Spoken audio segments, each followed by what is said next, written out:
I'm Dan Purcell, a sex and intimacy coach for married couples. This video you're about to watch is part of a series that I'm doing answering questions that have been submitted anonymously.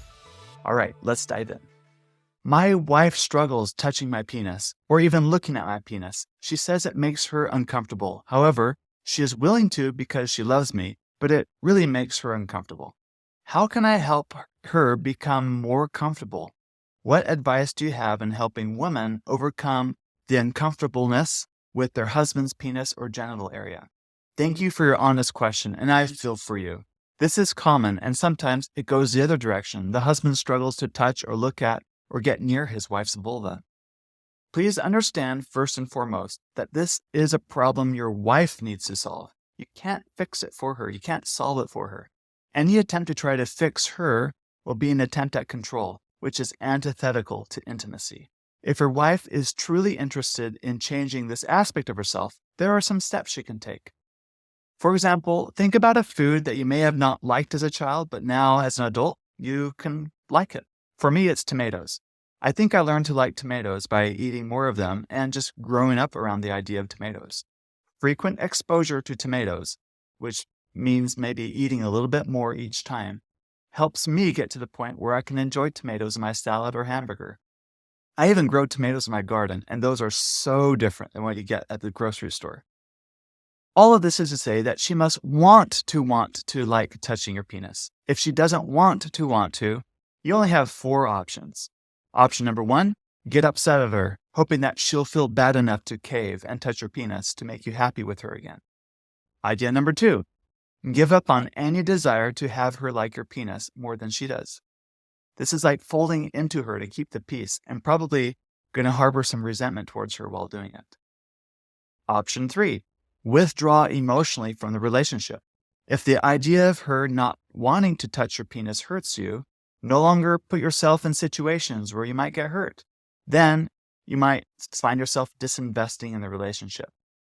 So far, those 3 options might sound a little sarcastic, but those are we either pressure, yield, or withdraw when confronted with things we don't like in our relationships, fundamentally. But there is a 4th option, and it's this. Realize how this situation in your marriage is inviting you to grow up in some aspect of yourself or in your marriage. Is it that you tend not to voice your concerns and play small in your relationship? Or is it that you tend to go along to keep the peace and not advocate for what you believe would be good in your marriage? Or are your desires valid in the first place? Are you being needy or babyish about it? I don't know the answer here, but there are just some thoughts for you to consider, and you can judge here. And of those 4 options, the 4th one is the only real option. It may not be an ideal outcome, but it is a path for growth. I believe sexual issues are invitations for personal growth. It will require you to grow in some aspect of yourself, and in turn, you'll be inviting your wife to grow as a result. But you'll make far more progress by focusing on yourself first here rather than trying to fix her. Also, keep in mind that she might purposely not want to like touching your penis because the fact that she is not willing to like touching your penis gives her the upper hand in the power struggle in your marriage by being the one hedging and holding back in the relationship. I'm not saying this might be the reality in your marriage, but it is possible. I see it happen in many marriages. We always assume our spouses have the very best intentions, but my experience is that sometimes people take pleasure in doing hurtful things to their spouse while appearing innocent. This is what experts call normal marital sadism. In other words, an unwillingness to push and grow oneself and to extend oneself for the other person is sometimes selfish, and they are fine staying in that state. So I don't know what it's like in your relationship because I only have this question in text form, but these are just ideas for you to consider and look at it from all angles to determine what's right for you.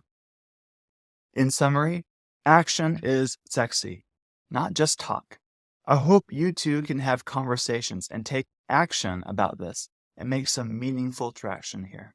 Thank you for watching this video. If you'd like more great content like this to help improve intimacy in your marriage, click the subscribe button. Also, if you want to send me a question anonymously, you can do so at getyourmarriageon.com, click on resources, and then anonymous questions. See you in the next video.